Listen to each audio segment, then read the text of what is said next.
ओ गुरु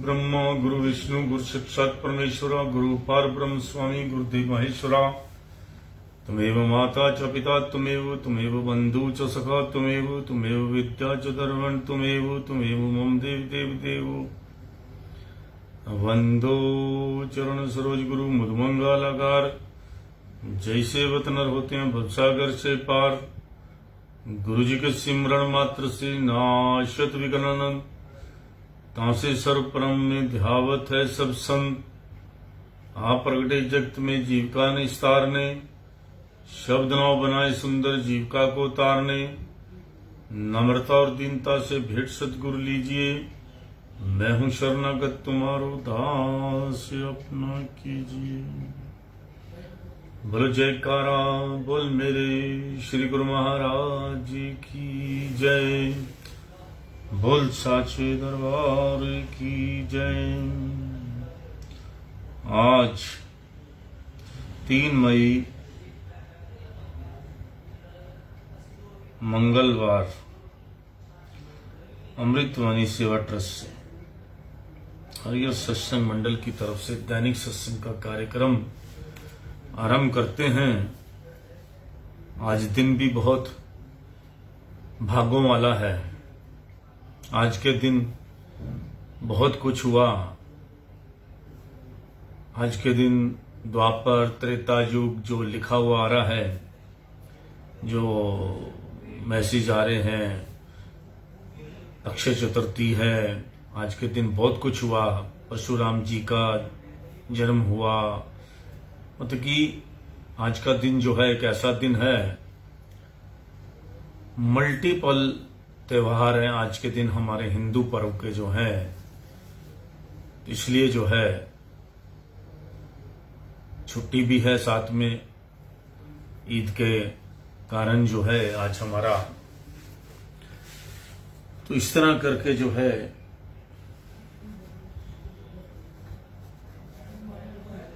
एक अच्छा दिन है। अच्छे दिन की शुरुआत भी आज सभी की अच्छी होगी।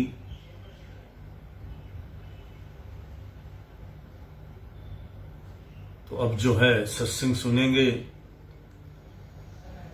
मन और प्रसन्न होगा।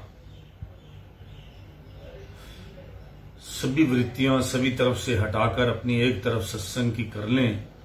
जो सत्संग सुनने वाले हैं, सत्संग सुनने के लिए कभी भी पहले बाहरी दिमाग जो है हटाना पड़ेगा। बाहर से जो इधर उधर जो आपका खंडित हुआ है वो एक जगह लगा लीजिए कि सत्संग सुनना है, अमृत वचन सुनने हैं।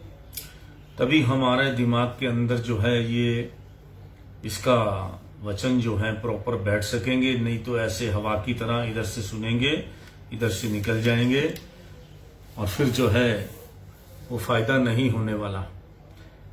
कई बच्चे जो होते हैं, टीचर जब ब्लैक बोर्ड पे समझा रही होती है तो उसी में ही अपना सब कुछ अच्छी तरह दिमाग में बिठा लेते हैं। होमवर्क करने की उनको जरूरत नहीं होती। और कई बच्चे ऐसे होते हैं जो वहां तो लापरवाही से सुनते हैं जब टीचर पढ़ा रही होती है, फिर बाद में घर आकर दोबारा से टीचर होमवर्क वाली टीचर से फिर दोबारा वो चैप्टर करवाते हैं, तब जाके सुनते हैं।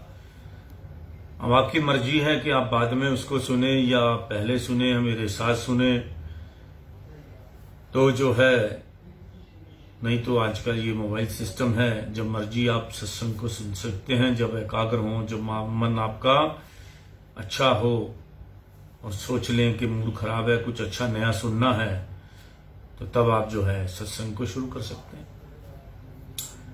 तो अमृत वचन गुरु शब्द के अभ्यास से आंतरिक आंख खुलती है, जिससे जीव सत्य असत्य की पहचान कर धोखे से बच जाता है। संसारी ऐश्वर्य व धन पदार्थ सब यही रह जाएंगे। साथ जाने वाली वस्तु केवल सतगुरु का शब्द रूपी धन है, जिसको जितना चाहो संचित कर लो। कई लोग मुंह से तो कहते हैं कि सब परमेश्वर का दिया है, परंतु तनिक अवनति के समय विहाल हो जाते हैं। जब तक इस जीव ने सतगुरु की शरण लेकर आज्ञा नहीं मानी, परीक्षा की कसौटी पर नहीं चढ़ा, तब तक केवल कथनी से कोई लाभ ना होगा। तुम सदैव सतगुरु के किए उपकारों को स्मरण करो, सदैव एहसान मानो। उन्होंने जो कुछ तुम्हें दिया है वह राजाओं के खजाने में भी नहीं है। संसार के संबंधी रास्ते में विलग्न हो जाएंगे और सतगुरु अंत तक तुम्हारा साथ न छोड़ेंगे। संपूर्ण ग्रंथ सत्संग एवं संतों के नाम की महिमा से ओतप्रोत है। जो भाग्यवान उन वचनों का अनुसरण कर सच्चे संत सतगुरु की शरण ग्रहण कर नाम की कमाई करते हैं, उनका बेड़ा निश्चय ही पार हो जाएगा। बड़ी बड़ी तिजोरियों के ताले भी कई खोल लेते हैं, परंतु मन का ताला बिना सतगुरु के कोई नहीं खोल सकता। भगवान ने एक अटल नियम बनाया है, जो मुक्ति प्राप्त करना चाहता है वह समय के संत सतगुरु की शरण ग्रहण करें, उनकी आज्ञा माने। जो यह नियम तोड़कर मन के विचारों के अनुसार मुक्ति के विभिन्न प्रयास करते हैं, उन्हें सफलता कैसे प्राप्त होगी? सारा संसार मन के कारण दुखी है, फिर ऐसे शत्रु का कहना मानकर सुख की आशा कैसे रखते हो? श्री सतगुरु की आज्ञा के शस्त्र से मन को मारोगे, सदैव सुखी रहोगे। हानि लाभ को मालिक पर छोड़कर आप सतगुरु की आज्ञा व मौज पर चलते हुए सुख व आनंद से जीवन व्यतीत करो। धैर्य मालिक की दी हुई अमूल्य दात है। जिसे यह प्राप्त हो वह अत्यंत सौभाग्यवान है। इसकी तुलना में संसार का धन नगण्य है। इसलिए यदि संसारी धन चला जाए तो कोई बात नहीं, परंतु धैर्य को हाथ से मत जाने दो। श्री सतगुरु के वचन सब विद्याओं का सार हैं। जो उस पर विश्वास करके अमल करता है वह अमर पद को प्राप्त करता है। श्री सतगुरु के वचन जीव को अंधकार से निकालकर प्रकाश में ले जाते हैं। जैसे प्रकाश होने पर मनुष्य खड्डों से गिरने से बच जाता है, वैसे सतगुरु के वचनों पर आधारित मनुष्य माया के गर्त में गिरने से बच जाते हैं। मन सतगुरु के वचन रूपी तार पर चलता है या नहीं, आठों धाम यही चिंतन करना चाहिए। यदि इधर उधर विचलित हो जाता है तो उसे मोड़कर सीधे मार्ग पर ले आना चाहिए। तो आज के अमृत वचन यहीं समाप्त करते हैं। अब आपको सत्संग परमहंस जी महाराज जी की लीला सुनाते हैं। संत महापुरुष अपनी मौज में आकर कई प्रकार की लीलाएं करते रहते हैं, जिनका रहस्य जानना सामान्य बुद्धि से परे की बात है। एक बार टेरी में श्री परमहंस दयाल जी महाराज सत्संग उपदेश कर रहे थे कि उनके दिल में ये ख्याल आया कि देखो यहाँ कितने प्रेमी गुरुमुख एकत्र हुए हैं, इनके दिल में किस प्रकार की भक्ति व प्रेम है। सत्संग के उपरांत आपने प्रत्येक सत्संगी व गुरुमुखों से प्रेमी से यह वचन फरमाया कि आप जो चाहते हैं मांगो। इस प्रकार एक एक कर से पूछा, अच्छा आप क्या चाहते हो? किसी ने समाधि लगाने के विषय में विनती की, किसी ने शब्द सुनने की इच्छा प्रकट की। इस प्रकार क्रम से सबने अपनी अपनी इच्छा व्यक्त की। श्री परमहंस दयाल जी भी उसी अनुरूप युक्ति बतलाते जा रहे थे। अंत में जब सबसे पूछ चुके तो एक कोने में एक व्यक्ति दुबका हुआ बैठा था, उस पर कृपा दृष्टि हुई। श्री परमहंस दयाल जी ने उस ओर संकेत करके कहा, कहो साहिब आप क्या चाहते हो?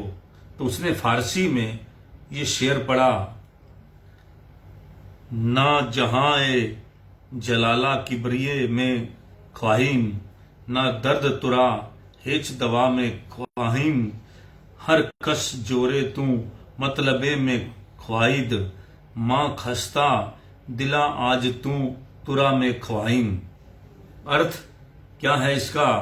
प्रेमी ने विनय की, हे मेरे इष्ट देव, मेरे मालिक, मैं आपसे बढ़ाई या मान अथवा ऐश्वर्य के समान नहीं चाहता।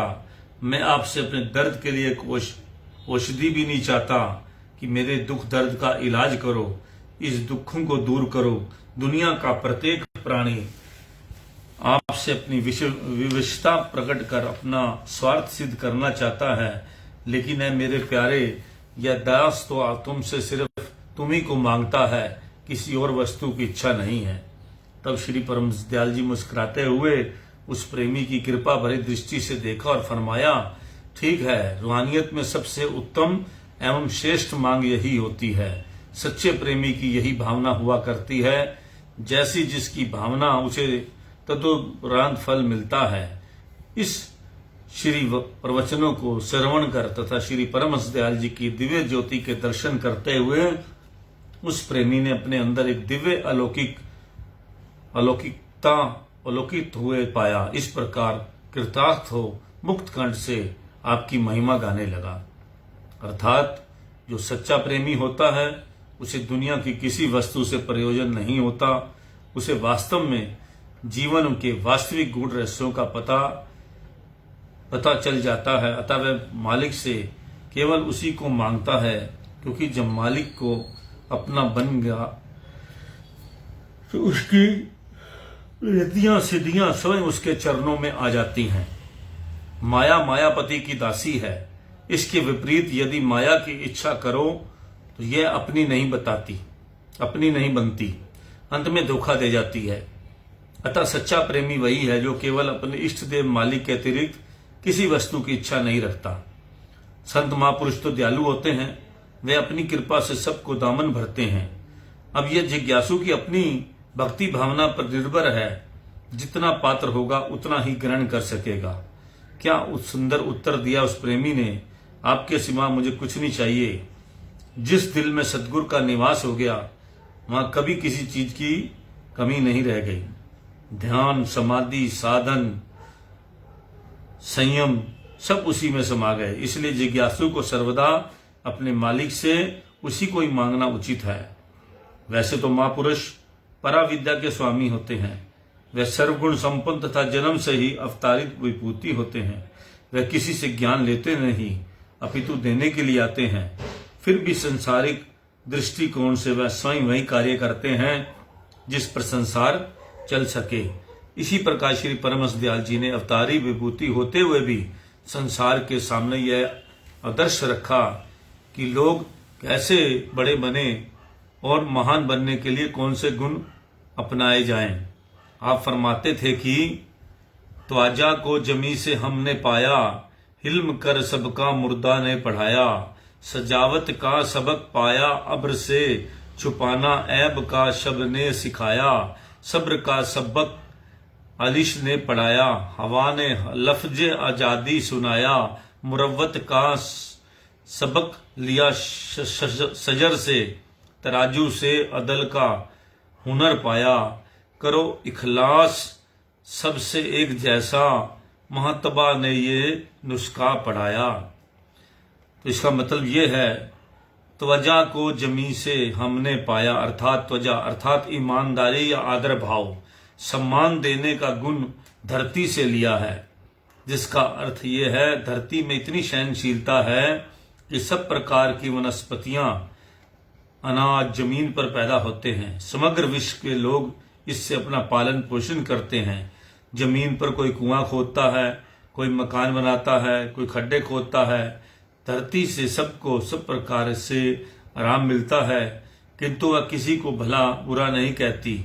जमीन पर बगीचे लगाओ अथवा कांटे लगाओ, धरती की ओर से किसी की आपत्ति नहीं होती। मतलब यह है, धरती सबका आदर समभाव से करती है, क्योंकि कहा भी है कि खोद खाद धरती सहे, काट कूट बनराए। कुटिल वचन साधु सहे, और से सहा न जाए। इसलिए संत महापुरुष उपदेश देते हैं कि हे जिज्ञासु, आपने अपने आप को जमीन की तरह बना, अपने अंदर सहन शक्ति का इतना गुण भर दे कि कभी किसी के प्रति कोई भी बुरा शब्द नहीं निकले और ना ही दिल में किसी प्रकार का बुरा या कमजोर ख्याल आए। धरती से यह शिक्षा मिलती है, जिसने संत महापुरुष अपनाते हैं और उच्च पद प्राप्त करने के अभिलाषी को भी इस गुण अपनाने का संदेश देते हैं। दूसरा था, हिल्म का सबक मुर्दा से ने पढ़ाया। हिल्म कहते हैं हलीमी, नम्रता, जैसे शव को जिस जगह रखो वहां रखो, जमीन में दफनाओ या जलाओ अथवा नदी में प्रवाहित करो, वह कुछ नहीं कहता। इसी तरह से हे जिज्ञासु, तुझे भी मुर्दे से यह शिक्षा लेनी चाहिए कि सतगुरु जी जो कुछ भी कहें, जैसा कहें, उन वचनों को शिरोधार कर उसका आचरण करना चाहिए। अपने मन में, अपने ख्यालों में, अपने व्यवहार से इतनी नम्रता लानी चाहिए कि हमेशा छोटा बनकर स्वभाव में परमात्मा के पथ पर रहने से ही लाभ है। जिसने अपने आप को छोटा मान लिया उसने ही सब कुछ प्राप्त कर लिया। संत सहजोबाई जी ने कहा है कि शीश, कान, मुख, नासिका, ऊंचे ऊंचे नाव, सहजो नीचे कराने से सब कोठ पूजे पांव। मनुष्य के शरीर के अंगों में सिर, मुंह, नाक, कान ये सब कुछ पद पर स्थित है, परंतु पांव नीचे होने के कारण सब कोई चरणों की ही पूजा करता है। चरणोदक और चरणों रेणु की सर्वश्रेष्ठ मानी जाती है। इसीलिए परम संत कबीरदास जी ने भी लिखा है कि ऊंचे पानी ना टिके नीचे ही ठहराए, नीचा होए सो भार पीवे, ऊंचा प्यासा जाए। प्राकृतिक के नियमानुसार पानी हमेशा नीचे की ओर बहता है, वह नीचे की ओर स्थान पर ठहरता है, ऊंची जगह पर पानी नहीं ठहरता। पानी पीने के लिए मनुष्य को नीचे झुकना पड़ता है। इसी तरह जिसने नम्रता ग्रहण की वही सब कुछ प्राप्त कर सकता है। फल लगने पर डाली हमेशा झुक जाती है। नम्रता आने पर सब कुछ गुण स्वयं आने आरंभ हो जाते हैं। तीसरा, सखावत का सबक पाया अब्र से। सखावत कहते हैं उदारता या विशाल दिल को। अब बादल में उदारता का गुण सर्वश्रेष्ठ है। बादल निस्वार्थ भाव से सब जगह पानी बरसाता है। बादल के बंजर, उपजाऊ, अनुपजाऊ, अत्याधिक उपजाऊ, कलर, पहाड़ी, चट्टानी तथा मैदानी भूमि और तालाब, नदी, नाले सब बराबर हैं। बादल सब पर बिना किसी स्वार्थ के समभाव से बरसता है। बादल में एक विशेष गुण यह भी है कि वह समुद्र से खारा पानी लेकर मीठे जल के रूप में बरसाता है। इसी प्रकार बादल की तरह हे जिज्ञासु, तू भी केवल उपकार करना ही सीख। देह धरे का गुण यही, देह देह करु देह, बहुरी ना देही पाइये, अब की देह सो देह।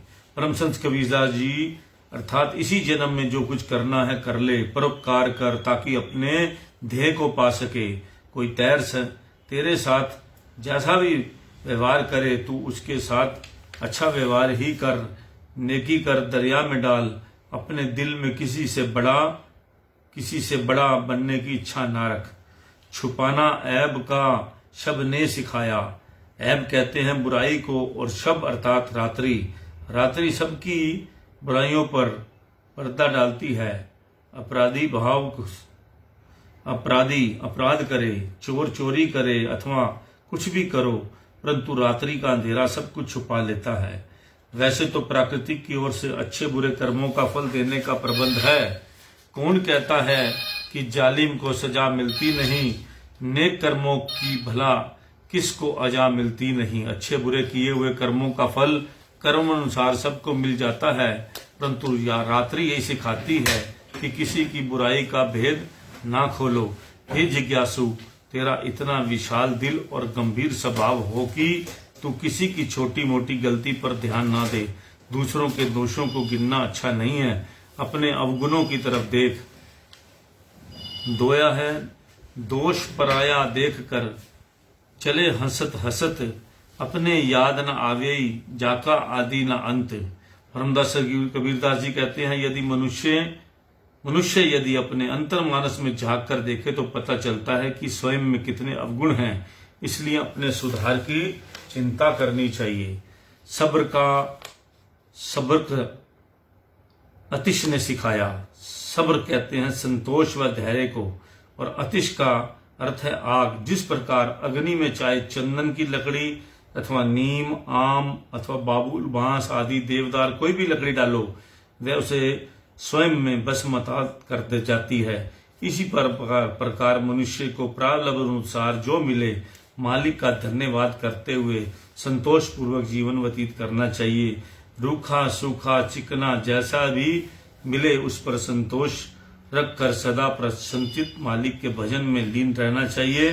प्रारब्ध तो अवश्य मिल जाएगी। यदि इंसान इच्छाओं को बढ़ाता जाए तो वह स्वयं दुख रूप बना रहेगा, क्योंकि कर्म कमंडलू कर गहे तुलसी जहां लगी जाए, सरिता सागर कूप जल बूंद न अधिक समाये। अर्थात अपने प्रारब्ध को अपने भाग्य की रेखाओं में बंद किए हुए जीव जहां भी जाएगा उसे अपने पिछले किए हुए कर्मों का फल तो अवश्य ही मिलना है, सो वही मिलेगा।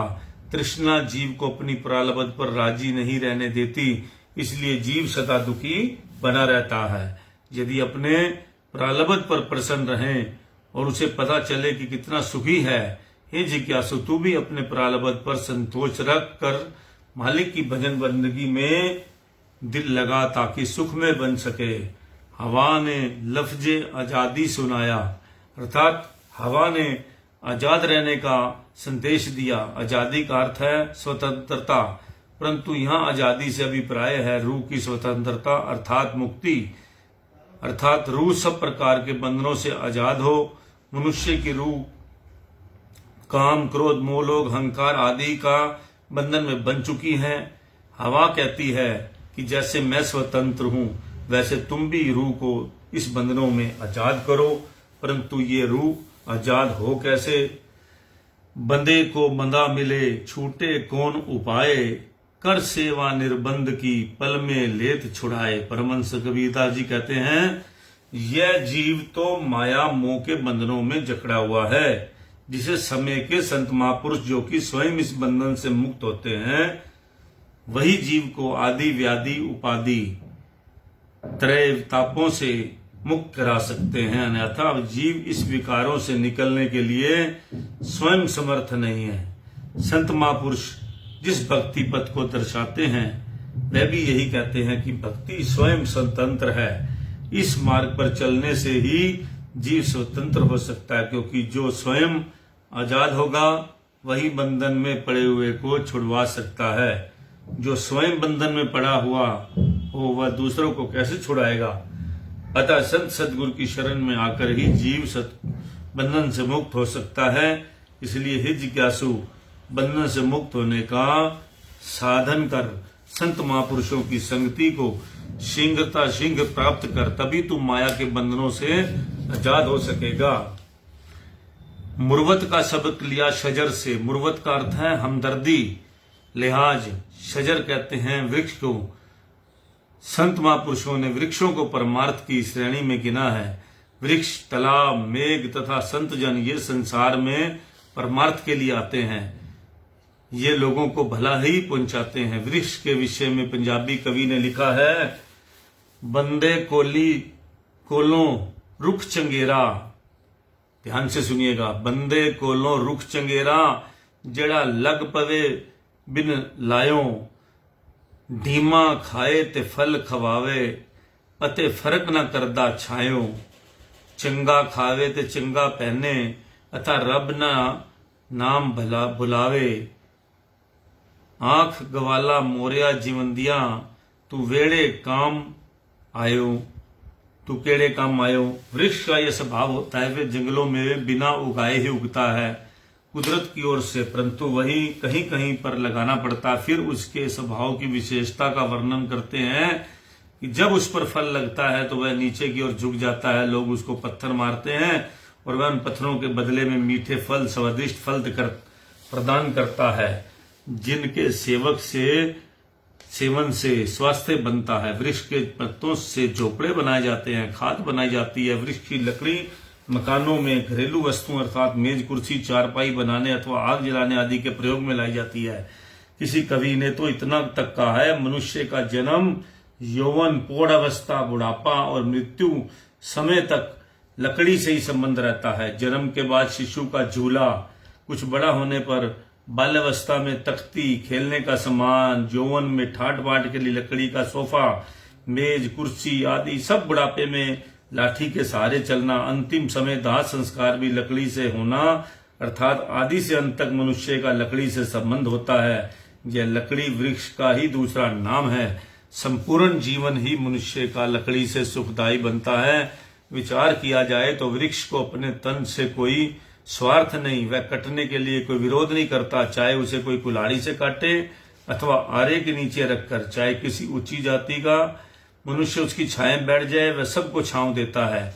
उसके लिए ऊंच नीच सब बराबर है। इसलिए जिज्ञासु अपने जीवन को वृक्ष की न्यायी परमार्थी बना। कहा भी जाता है, भले से भला करे यह जग का व्यवहार, बुरे से भला करे ते विरले संसार। सर्वसाधारण का यही स्वभाव होता है कि जो भलाई करे उसके साथ ही भलाई करते हैं, परंतु जो बुराई करने वाले के साथ भी भलाई करे वह मनुष्य संसार में कोई ही मिलते हैं। वृक्ष उसमें से एक है। तराजू से अदल का हुनर पाया। अदल इंसाफ का या न्याय करना, यह तो सबको विदित है कि तराजू सबको न्याय दिलाता है। जरा भी सी वस्तु घट बढ़ जाने पर पलड़ा नीचे ऊपर हो जाता है। इसी प्रकार मनुष्य को अपनी आत्मा की तुलना दूसरों से करनी चाहिए। इसका अर्थ यह है कि जिस काम को तुम स्वयं अच्छा नहीं समझते, जो तुम्हें स्वयं अच्छा न लगे, ऐसा व्यवहार दूसरों के लिए मत करो। दूसरों को अपने से हीन समझना अपनी ही हीनता है। हरचे बार खुद ना पसंदी, बार दिगरा मां पसंद। जैसा व्यवहार तुम अपने साथ चाहते हो वैसा दूसरे से करो। करो इखलाक सबको एक जैसा, मेहताब ने ये नुस्खा पढ़ाया।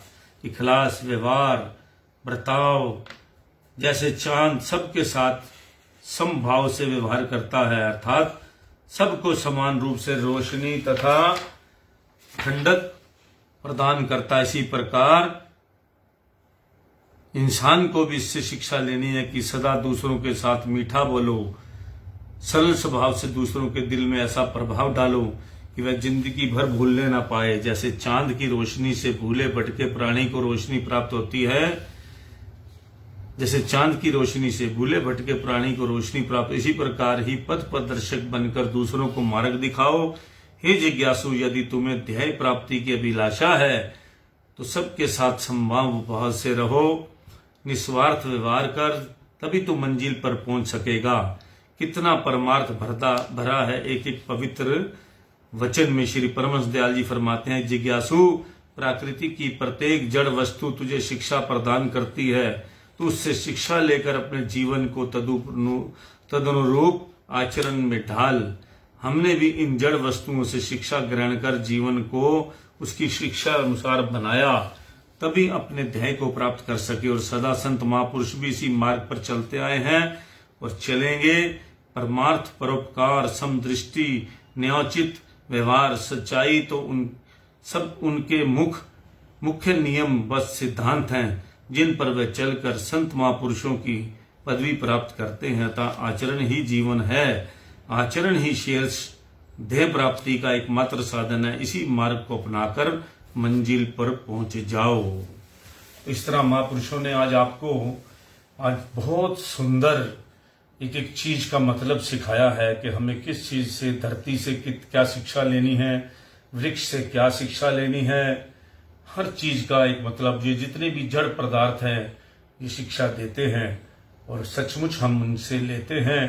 अनुभव मैं भी रोज करता हूं और भी कई तरह की चीजों से हम अनुभव लेते रहते हैं और उसी चीज को हम देखकर जो है एक सोचते हैं कि थोड़ी सी गंदगी को साफ करने में कितना हम पानी वेस्ट करते हैं। इसलिए हमारे मन के अंदर कितने जब विचार बुरे आ जाते हैं या अपने अंदर की बुरे विचारों को निकालने के लिए हमें सत्संग भी उससे 4 गुना करना पड़ता है।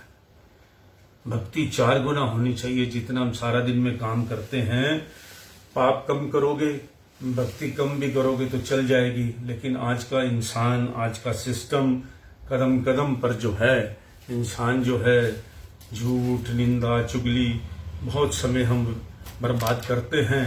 हम खुद अपनी बात भी कहते हैं, लेकिन बहुत धीरे धीरे हम इस सिस्टम के ऊपर सभी हम फॉलो करते करते हैं एक दिन ऐसा पवित्र बन जाएंगे, इसके सारा मैल जो है एक दिन खत्म हो जाएगा। कुछ मालिक भी हमें ग्रेस नंबर भी देंगे अपनी तरफ से कि तुम अच्छा कर रहे हो, तो भगवान भी हमें मदद करता है बुरे कर्मों से बचाने के लिए कि भाई ये कर्म ना करे, लेकिन फिर भी हमारा अपने मन के कहने पर हम उधर बुरे कर्मों की तरफ अगर लग जाते हैं तो ये हमारा जो है बहुत बड़ा नुकसान है। हमेशा मन के अंदर जो भी बुरा विचार आए उसको फॉलो करने की कोशिश ना करें, अच्छे विचार को सबसे पहले करें और हमेशा अपने मन को साफ सुथरा, क्योंकि भगवान जो है वहीं बैठते हैं।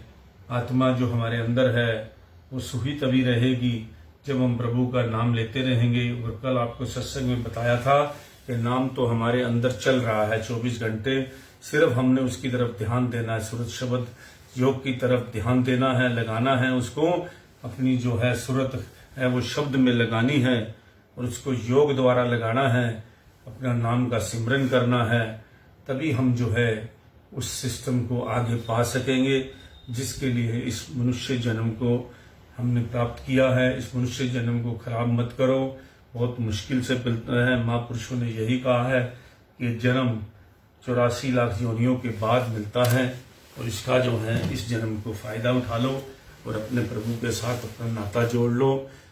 फिर हमें मौज ही मौज है। वैसे भी भक्ति करने वालों को मौज होती है, कोई दिक्कत नहीं आती। जो सच्चाई ईमानदारी पर चलते हैं वो कोई दुखी नहीं रहते, मैंने ये देखा है। और जो अपना छल कपट सब जगह से चलते हैं उनका मन शांति नहीं रहता। उनको को थोड़ी देर बैठ के भजन कर लो, वो नहीं कर सकते क्योंकि उनका चारों तरफ मन फैला हुआ है, विखंडित हुआ है। खंडित मन से आप कुछ भी नहीं कर सकते। इसलिए सभी को ये की बात है कि नाम जपो। जय सच्चिदानंद। राम राम। सत श्री अकाल। जय हो।